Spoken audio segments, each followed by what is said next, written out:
अब आते हैं प्रश्न क्रमांक 19 में। देखिए क्या दिया हुआ है, दिया गया संख्या 3 का एक गुणज है, ठीक है। मतलब ये दिया गया संख्या है, ठीक है, वो एक फैक्टर है 3 का, हमें ये बताना है, ठीक है। तो हम क्या करेंगे, पहला स्टेप, दिया गया जो कथन होता है उसे Pn मानकर चलते हैं। तो माना Pn बराबर n+1 n+5, ठीक है, ये मान के चलते हैं। और यह एक 3 का एक गुणज है, ठीक है। तो अब LHS RHS हम सिद्ध करते हैं कब, जब n का मान 1 पर, ठीक है। तो देखिए n का मान 1 रखते हैं, तो देखिए यहाँ पे तो सिर्फ LHS है, तो यहाँ पे 1 रख के देखते हैं, और हम ये देखेंगे इसका RHS क्या होगा, 3 का एक गुणज। तो 3 का एक गुणज है कि बनता है कि नहीं, ठीक है। तो देखिए n का मान जब 1 रखेंगे क्या हो जाएगा, 1 1 धन 1 1 धन 5। तो देखिए क्या हो जाएगा, 1 धन 1 2, तो 1 गुना 2 गुना 5 और 1 6, तो क्या हो जाएगा, देखिए 6 दूनी 12 12 एकम 12, तो 12 आ रहा है, ठीक है। LHS 12 आ रहा है, तो 12 3 का एक गुणज है कि नहीं, बिल्कुल है, ठीक है। तो 3 के पहाड़ों में 12 आता है, तो हम क्या लिखेंगे कि यह कथन सत्य है। यह कथन P(1) बोल सकते हैं, या हम बोल सकते हैं कि n बराबर 1 के लिए सत्य है, ठीक है। क्यों, क्योंकि 12 एक संख्या 3 का गुणज है, ठीक है। ये तो पहला स्टेप हो गया। दूसरा स्टेप क्या होता है, हमें यह मानकर चलना होता है, कल्पना कर चलना होता है कि जो दिया गया कथन है वो k के लिए भी सही होगा, सत्य होगा, ठीक है। तो माना n बराबर k के लिए यह कथन सत्य है, तो क्या हो जाता है, n की जगह k रख देते हैं, क्या हो जाएगा, k गुना k धन 1 k धन 5, ठीक है। ये 3 का मल्टीपल है, ये हमें बताना है, ठीक है। तो देखिए क्या हो जाएगा, तो ये 3 का मल्टीपल है, इसका मतलब देखिए मैं इसको बराबर क्या लिख सकता हूं, 3 का गुना। तो 3 का गुना होता क्या है, देखिए 3 का गुणज होगा क्या, 3 का मल्टीपल जैसे कि 12 होता है, और क्या होता है 9 हो जाता है फॉर एग्जाम्पल, ठीक है, 6 होता है। तो ये सभी जो भी 3 का गुणज होता है उससे मैं 3 बाहर निकाल सकता हूं, ठीक है। देखिए अगर इस 12 से 3 बाहर निकाल दिए तो मैं इस 12 को क्या लिख सकता हूं, 3 गुना 4, मैं ये लिख सकता हूं, सॉरी 4, तो 4 तिया 12, ठीक है। इससे भी 3 बाहर निकाल सकता हूं, 3 तिया 9, इससे भी 3 दूनी 6, ठीक है। तो सबसे 3 बाहर निकाल सकता हूं। तो 3 का गुणज मतलब ऐसा संख्या जिससे मैं 3 को अगर बाहर निकाल सक रहा हूं, इसका मतलब वो 3 का गुणज है, ठीक है। तो मैं इसको, ये जो दिया गया संख्या है उसको हमें ये मानकर चलना होगा कि 3 का गुणज है, तो इसके बराबर में लिख देता हूं 3m सपोज, ठीक है। 3m मतलब कि 3 का गुणज, और m क्या है, m कोई भी नंबर, ठीक है, कौन सा, नेचुरल नंबर यानी कि प्राकृतिक संख्या। तो मैं यहां पे लिख लेता हूं कि m belongs to n, capital N, जो कि होता है नेचुरल नंबर, प्राकृतिक संख्या, ठीक है, समझ में आया। अब देखिए तीसरा स्टेप क्या होता है, अगर ये दिया गया कथन n बराबर k के लिए सत्य है तो हमें यहां सिद्ध करना होता है कि जो दिया गया कथन है वो n बराबर k+1 के लिए भी सत्य होगा, ठीक है। तो n बराबर k+1, या फिर हम क्या लिख सकते हैं, p of n p of k p of n p of k+1, हम ये लिख सकते हैं, ठीक है। देखिए p ऑफ n बराबर p ऑफ k+1 के लिए भी सत्य होगा, ठीक है। तो सत्य होगा, लेकिन इसे हमें सिद्ध करना होता है। तो देखिए क्या करेंगे, जो दिया गया कथन है उसमें k+1, तो k की जगह k+1 आ जाएगा। तो देखिए क्या हो जाएगा, k+1 तो k की जगह k+1 रखना है, तो k+1+1 यानी कि k+2, k+5 तो k की जगह k+1, तो k+1+5 यानी कि k+6, k+6। देखिए हमें यह बताना है कि 3 का फैक्टर है, ठीक है, 3 का गुणज है, सॉरी मल्टीपल है। ये हम कैसे बताएंगे, तो देखिए यहां पे k+1 का मान मैं यहां पे निकाल सक रहा हूं। देखिए अगर इसको दूसरा लाइन अगर हल करने जाऊं तो k+1 की जगह मैं क्या लिख सकता हूं, देखिए 3m ऊपर में, फिर डिवाइड बाई, ये दोनों जो गुना में इधर आके भाग में हो जाएगा, k गुना k धन 5, मैं ये लिख सकता हूं, ठीक है। देखिए k+1 की जगह मैं क्या लिख सकूंगा, 3m upon k into k+5, मैं ये लिख सक रहा हूं, ठीक है। फिर बाकी को वैसे के वैसे रख देता हूं। अब मैं 3 का फैक्टर दिखाना है इसको, सॉरी मल्टीपल दिखाना है, गुणज, तो उसके लिए 3 अगर बाहर निकाल दूं और अंदर में कोई भी संख्या हो चलेगा, ठीक है। तो देखिए ये 3 को मैं बाहर निकाल सकता हूं क्योंकि सब गुणा में, यानी कि सब एक ही पद है, तो 3 को मैं बाहर निकाल देता हूं, बाकी सबको अंदर लिख देता हूं। क्या हो जाएगा k+2 k+6, ये ऊपर में अंश में और हर में k × k+5। देखिए ये जो दिया गया संख्या है इसको मैं a मान लेता हूं सपोज, तो 3 × a, तो 3 × a, तो a क्या है, एक नेचुरल नंबर यानी कि प्राकृतिक संख्या। तो ये दिया गया कथन 3 का मल्टीपल हो गया, 3 का गुणज हो गया, तो यह सिद्ध हो गया, ठीक है। तो अतः सिद्ध हुआ।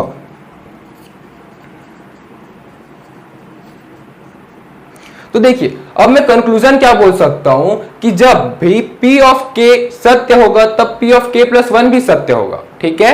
तो मैं कंक्लूजन लिख देता हूं कि जब p ऑफ k सत्य होगा तब p ऑफ k+1 भी सत्य होगा। तो क्या हो जाएगा, अतः n belongs to capital N, ठीक है। इस n सारी प्राकृतिक संख्या, सारी नेचुरल नंबर के लिए कथन सत्य होगा। अतः n belongs to capital N के लिए कथन सत्य होगा।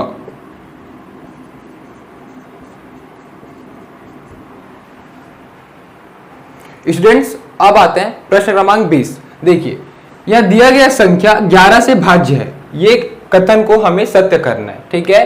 तो देखिए सबसे पहला स्टेप क्या होता है, हमें यह मानना पड़ता है कि जो दिया गया कथन है वो p ऑफ n है।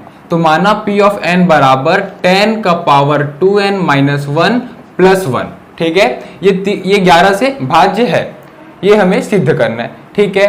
फिर क्या करते हैं, n बराबर 1 के लिए LHS RHS चेक करते हैं, ठीक है। तो n बराबर 1 के लिए जब LHS रखूंगा तो क्या हो जाएगा, देखिए 10 2, n की जगह 1 -1 -1, तो क्या हो जाएगा 2 1 = 2, 2 - 1 क्या होगा 1, तो 10 का पावर 1 -1, तो 10 का पावर 1 क्या होगा 10 - 1, 10 - 1 क्या होता है 9, सॉरी यहाँ पे +1 है तो ये +1, ठीक है। तो 10 + 1 क्या हो जाता है 11, ठीक है। तो देखिए 11 और 11, तो 11 11 से भाज्य है कि नहीं, तो 11 11 से भाज्य होगा एक बार में, ठीक है। तो हम क्या लिख सकेंगे यहाँ पे, यह संख्या 11 से भाज्य है, ठीक है। तो 11 भाज्य है, ठीक है 11 से। अब देखिए ये कथन सत्य हो गया n बराबर 1 के लिए, तो मैं यहाँ पे लिख दूंगा अतः n बराबर 1 के लिए दिया गया कथन सत्य है। दूसरा स्टेप क्या होता है, हमें यह मानना होता है कि जो दिया गया कथन है वो n बराबर k के लिए सत्य है, ठीक है। तो माना n बराबर k के लिए सत्य है, ठीक है यह कथन, तो क्या रख देंगे 10 2, n की जगह k, तो n की जगह k -1 फिर +1, ठीक है। हमें यहाँ RHS में क्या दिया कि 11 से भाज्य है, तो बराबर ये 11 से भाज्य होना चाहिए, तो 11 और यहाँ पे सपोज मैं m रख देता हूँ, ठीक है। 11 से भाज्य यानी कि ऐसा कुछ नंबर जो 11 से मतलब 11 हम बाहर निकाल सके उसके बराबर है ये नंबर, ठीक है। अगर 11 से भाज्य होगा तो मैं आपको पिछले प्रश्न में बताया था, अभी बताता हूँ। अगर कोई संख्या 11 से भाज्य है जैसे कि 22, तो 22 से मैं 11 बाहर निकाल सकता हूँ, इसको मैं क्या लिख सकता हूँ 11 × 2, ठीक है। अगर 33 तो 11 × 3, तो कोई भी संख्या जो 11 से भाज्य होगा उससे मैं 11 को बाहर निकाल सकता हूँ और अंदर में कुछ नेचुरल नंबर यानी प्राकृतिक संख्या बचेगा, ठीक है। तो वही ये 11 में बाहर निकाल दिया और m एक प्राकृतिक संख्या है, तो मैं यहाँ पे लिख सकता हूँ कि m belongs to capital N यानी कि नेचुरल नंबर, ठीक है प्राकृतिक संख्या। अब हम क्या करते हैं तीसरा स्टेप में कि अगर दिया गया कथन n बराबर k के लिए सत्य है, ये हम माने, तो हमें यह सिद्ध करना होता है कि n बराबर k+1, या इसको लिख सकते हैं p of n p of k p of n p of k+1, ठीक है। तो p ऑफ n बराबर p ऑफ k+1 के लिए यह कथन सत्य होगा, ठीक है, यह कथन सत्य होगा, ये हमें सिद्ध करना है। तो देखिए RHS में हम क्या लिख सकते हैं, k के जगह k+1 रखते हैं, ठीक है, k के जगह k+1, सॉरी LHS में तो क्या हो जाएगा 10 2, k के जगह k+1 -1 +1, ठीक है। देखिए क्या हो जाएगा ये 10 × 2 × k क्या होगा 2k, ये हो जाएगा 2k, 2 + 1 × में हो जाएगा तो क्या हो जाएगा +2 और -1। देखिए अगर मैं पिछले प्रश्न में क्या किया था, जो p ऑफ k है इससे मैं कुछ ऐसा नंबर निकाला था जिसका मान मैं इसमें रख सकूं, ठीक है, वैसे इसमें भी करूंगा, ठीक है। यहां मुझे ऐसा क्या दिख रहा है जिसका मान मैं यहां पे रख सकूं, ठीक है। तो देखिए 10 ऑफ 2 के -1, तो 10 ऑफ 2 के -1 बन सकता है, +2 को बाहर कर देता हूं तो क्या हो जाएगा, देखिए 10 ऑफ 2 के, ये जो -1 है उसको पहले लिख देता हूं, -1 इसको ब्रैकेट में लिख देता हूं, ठीक है, फिर क्या +2, देखिए ये इनटू में नहीं है क्योंकि ये प्लस है यहाँ पे, ठीक है, खाली ये -1 को इसके साथ 2 के साथ जोड़ दिया हो, तो देखिए 10 ऑफ 2 के -1 यहां से मेरे को मिल रहा है, तो इसका मैं मान निकाल सकता हूं, तो इसका मान मेरे को क्या मिल जाएगा, देखिए मैं यहाँ पे लिख देता हूं 10 ऑफ 2 के -1 इक्वल टू ये +1 उधर जाके -1 हो जाएगा, तो 11m-1, ठीक है, तो मैं इसके जगह में ये लिख सकूंगा, तो देखिए इसके जगह मैं क्या लिख दूंगा 11m-1, तो 11m-1 +2, सॉरी देखिए ये जो +2 है वो पावर में है, ठीक है, अब अगर ये पावर में है तो इसको मैं क्या लिख सकता हूं 10 का पावर 2 लिख सकता हूं। देखिए ये क्या हो रहा है, जैसे कि 10 यहां पे अगर 2 + 5 अगर ये दिया हुआ है तो मैं इसको क्या लिख सकता हूं 10 ऑफ 2 इंटू 10 ऑफ 5, मैं ये लिख सकता हूं। क्या होता है, देखिए जब आधार सेम रहते हैं, बेस सेम होता है तो पावर घात ऐड होता है, तो 10 हो गया घात और 2 + 5 वही यहां पे हुआ है, ठीक है, +2 जो है वो इंटू में 10 का 2 हो गया, ठीक है। अब देखिए +1 ये क्या हो जाएगा 11m-1 इंटू 10 का पावर 2, तो 10 का पावर 2 क्या हो जाता है, 10 का पावर 2 100 हो जाएगा, ठीक है, तो क्या हो जाएगा 10 का पावर 2 यानी 10 का वर्ग, तो 10 का वर्ग क्या होगा 10 इंटू 10, ये हो जाएगा 100, ठीक है, समझ में आया, ये क्या हो जाएगा 11m-1, देखिए गुना में है किसके साथ 100 के साथ, फिर +1, तो 100 इंटू 11m क्या हो जाएगा 1100m माइनस 100 इंटू 1 क्या हो जाएगा 100, फिर +1 क्या हो जाएगा, देखिए 1100m, देखिए -100 +1 क्या होगा, प्लस माइनस होगा, साइन किस में रहेगा माइनस में, तो -99। हमें ये दिखाना है कि ये एक 11 से भाज्य होगा यह संख्या, इसका मतलब 11 बाहर कॉमन निकलना चाहिए। देखिए 11 बाहर निकलेगा क्या, बिल्कुल निकलेगा।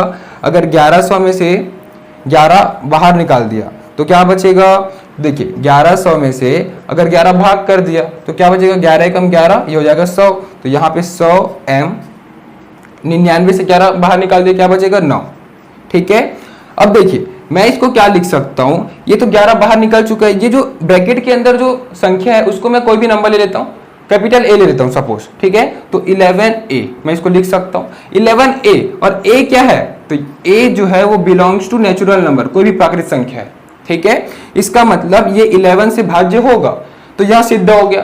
तो अब मैं कंक्लूजन क्या लिख सकूंगा कि जब भी P ऑफ K सत्य है तब P ऑफ K + 1 भी सत्य होगा,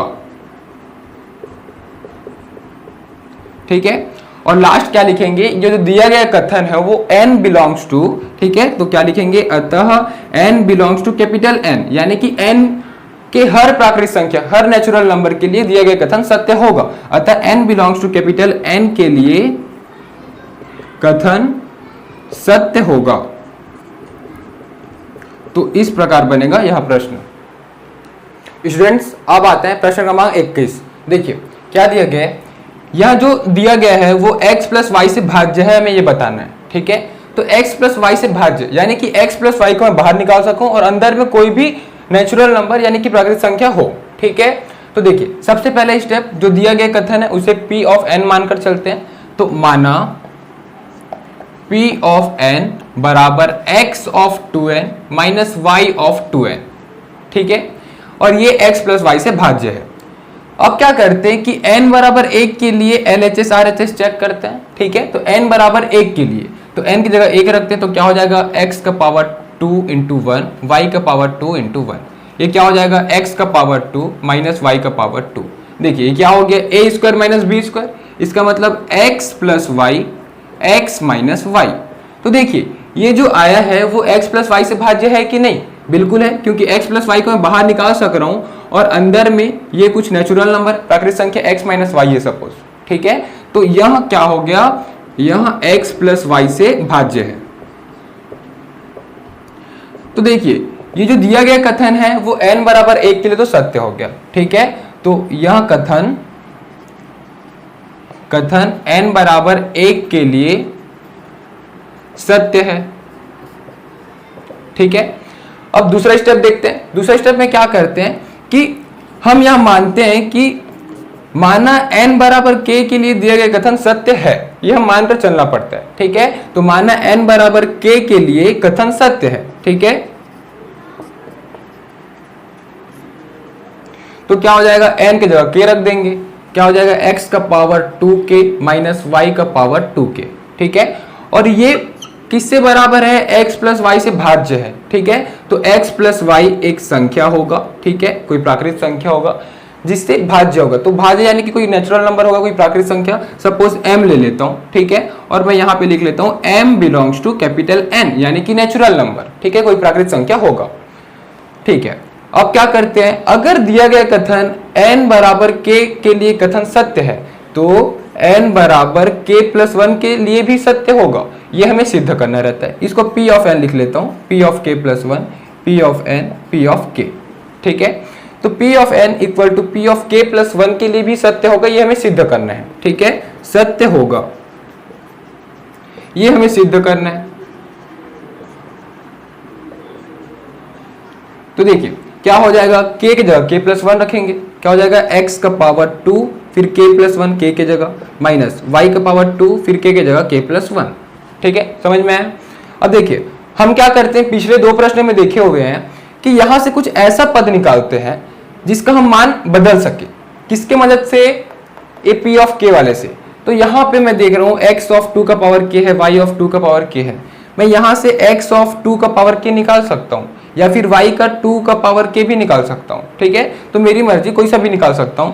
तो सबसे पहले तो मैं ब्रैकेट ओपन करता हूं, तो क्या हो जाएगा, देखिए x का पावर 2k प्लस 2 होगा माइनस y का पावर 2k प्लस 2, ये 2 इंटू हो जाएगा। तो अब देखिए मैं क्या करूंगा, दोनों को अलग अलग कर दूंगा, तो x का पावर 2k इंटू x का पावर 2, मैं ये लिख सकता हूं, दोनों प्लस में घात। तो फिर देखिए जब आधार सेम होता है तो इसका घात जुड़ जाता है, आपस में योग हो जाता है, तो इसको मैं अलग कर दिया, ठीक है, माइनस y का पावर 2k इंटू y का पावर 2, मैं ये लिख सकता हूं, ठीक है। अब देखिए मैं इसी को आगे बढ़ाता हूं, इसी लाइन को, क्या हो जाएगा, x का पावर 2 की जगह मैं क्या लिख सकता हूं, तो x प्लस वाई के साथ m गुणा में है, ये जो माइनस में उधर जाके प्लस में हो जाएगा, प्लस y का पावर 2k, इसका मतलब x का पावर 2 के बराबर मैं ये लिख सकता हूं, ठीक है। तो मैं यहां पे लिख लेता हूं x का पावर 2 के बराबर ये मैं लिख सकता हूं। तो x का पावर 2 के तो हमारे पास है, उसकी जगह मैं क्या लिख दूंगा, x plus Y into M, और ये माइनस वाला उधर जाके क्या हो गया, प्लस y का पावर 2 के, इसके साथ गुणा में, ये तो इसका मान हुआ, इसके साथ गुणा में क्या है, x का वर्ग माइनस y का पावर 2k इंटू y का पावर 2, ठीक है। इसको मैं हल करता हूं तो क्या हो जाएगा, देखिए x प्लस वाई m है, उसके साथ x स्क्वायर गुना हो जाएगा, तो x स्क्वायर और फिर x plus Y into M, ठीक है, प्लस ये क्या हो जाएगा, y का पावर 2k इंटू एक्स का पावर 2 माइनस y का पावर 2k इंटू वाई का पावर 2। हमें करना क्या है, मेन मोटिव क्या है हमारा, कि जो एक्सप्रेशन आ रहा है उससे मैं x प्लस वाई को कॉमन निकाल सकूं, बाकी कोई सा भी नंबर है अंदर में, ठीक है। क्यों, क्योंकि वो अगर x प्लस वाई को मैं कॉमन निकाल दिया, इसका मतलब मैं बोल सकता हूं कि जो दिया गया संख्या वो x प्लस वाई से भाज्य है। तो देखिए x प्लस वाई हम बाहर निकाल सकते हैं क्या, तो लिए हम हल करते हैं। तो देखिए एक पद फिर दूसरा पद, ये तीसरा पद, क्योंकि प्लस माइनस में पद बढ़ता है, ठीक है। तो पहला पद हुआ, दूसरा पद, तीसरा पद। तो देखिए दूसरा पद और तीसरा पद से मैं देख रहा हूं कि y का पावर 2 के कॉमन आ सक रहा है, ठीक है। तो मैं क्या करूंगा, पहला पद को एज इट इज लिखूंगा, जो है वैसा ही लिखूंगा, X square X plus Y into M, क्योंकि देखिए पहला पद से तो एक्स प्लस वाई कॉमन निकल सकता है, तो इसको कुछ छेड़ना नहीं है। दूसरा पद को देखते हैं, यहाँ पे y का पावर 2 के कॉमन आ रहा है, तो y का पावर 2 के ये कॉमन आ गया, क्या बचेगा, x का पावर 2 माइनस y का पावर 2, ये बचेगा। तो x का पावर 2 माइनस y का पावर 2। देखिए पहला पद तो सही है, इसको कुछ चेंज करने की जरूरत नहीं, क्योंकि मैं यहाँ से x प्लस वाई को कॉमन निकाल सक रहा हूँ। दूसरा पद में देखिए क्या हो जाएगा, y का पावर 2 के तो है, ये a square minus B square का सूत्र बन रहा है, तो इसको मैं क्या लिख सकता हूँ, x plus Y into X minus Y. अब देखिए दो पद है, ये पहला पद दूसरा पद, ये दोनों से x प्लस वाई को मैं बाहर निकाल सक रहा हूँ, तो मैं लिख लेता हूँ x प्लस वाई को बाहर निकाल लेता हूँ, क्या बचेगा अंदर में, X square into M plus y का power 2k into X minus Y. ठीक है, अब ये जो एक्सप्रेशन है, ये जो पद है, इसको मैं कुछ नेचुरल नंबर, कुछ प्राकृतिक संख्या ले लेता हूं, सपोज a, कैपिटल A, तो x प्लस वाई तो है, ठीक है, उसके साथ इसको मैं कैपिटल A मानकर चलता हूं। चाहे तो आप यहां ब्रैकेट में लिख सकते हैं, इस पद को लिखने के बाद बराबर a, ये हम मानकर चले, तो माना a बराबर ये जो पद दिया ब्रैकेट के अंदर X square into M plus Y का power 2k into X minus Y. ठीक है, ये हम मान सकते हैं। अब देखिए x प्लस वाई इंटू ए ये आया, इसका मतलब ये जो संख्या है वो x प्लस वाई से भाज्य है, तभी तो x प्लस वाई को मैं बाहर निकाल सका। उसी तरीके से यहां भी हुआ था, x प्लस वाई को बाहर निकाला था, अंदर में कुछ भी पद निकले। ठीक है, इसका मतलब ये x प्लस वाई से भाज्य है।